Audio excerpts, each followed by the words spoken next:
Salut Cécile, bah écoute, je m'essaie au logiciel que tu m'as envoyé hier. Je vais te montrer comment on crée une classe et comment on intègre des élèves sur Edpuzzle.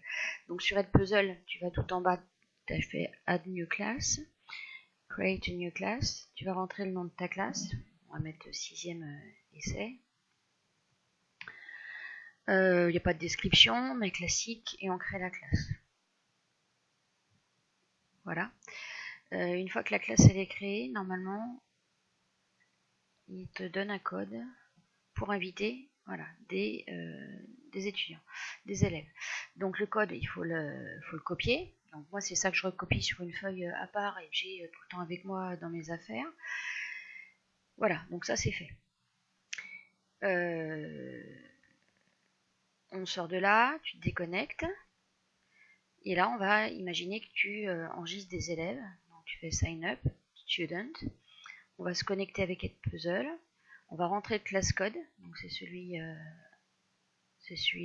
Ok. On fait next. First name, moi je leur demande d'écrire leur prénom, leur nom de famille. Allez, on va mettre ça comme ça. Leur username, donc ça sera Arthur Rimbaud. En minuscule, moi je mets tout en minuscule. S'il y a un nom composé, je mets les deux, si c'est pas trop long, sinon je mets que le premier. S'il y a des accents, s'il y a tout ça, je mets rien du tout.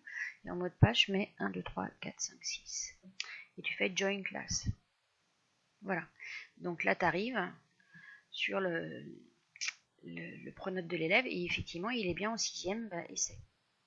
Ok. Il n'a pas de capsule encore puisque je n'ai pas attribué de capsule. Ok. On se déconnecte, on va aller voir chez moi. Donc login. Ok. Et là, donc chez moi, dans mes classes, je devrais retrouver normalement Arthur Rimbaud dans 6e essai.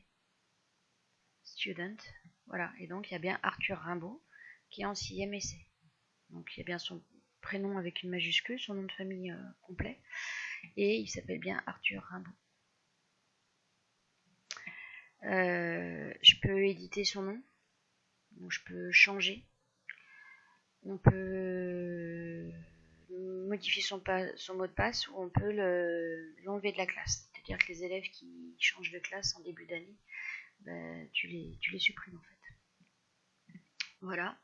Je vais lui attribuer, mais ça je pense que tu sais faire, je vais lui attribuer une vidéo, donc My Content, 6e, je note, voilà, donc moi tu vois, je me suis créé, oui on en reparlait, je me suis créé donc des dossiers, donc dans My Content, tu crées en fait tu fais Add Content, alors tu peux créer une vidéo, télécharger une vidéo, donc moi c'est ce que je fais, je crée mes vidéos à part et je les télécharge, et puis tu peux créer aussi des dossiers. Donc moi j'ai créé mes 4 dossiers, dans mes 4 dossiers, j'ai mis donc mes thèmes en fonction de l'année, et puis dans chaque thème j'ai mes capsules. Voilà, donc si je veux mettre la capsule 1A, je l'attribue donc à la 6e essai. Voilà, je lui mets une date d'apparition, par exemple aujourd'hui, une date de fin. Voilà, je lui dis qu'il a jusqu'au 11 juin pour la voir. Je sauvegarde, j'attribue. Et là, Arthur Rimbaud, il a donc bien la capsule 1A à voir pour la prochaine fois. Donc si on revient dans classe, 6e, voilà, la capsule 1A elle est visible et c'est ce que l'élève il va voir quand il va arriver sur Edpuzzle. Voilà, j'espère avoir été clair. Donc je vais faire CTRL fin pour arrêter cet enregistrement et puis je vais le mettre sur le logiciel, je ne sais plus comment il s'appelle celui que tu m'as envoyé hier, et que je viens d'ouvrir. Voilà. À plus tard.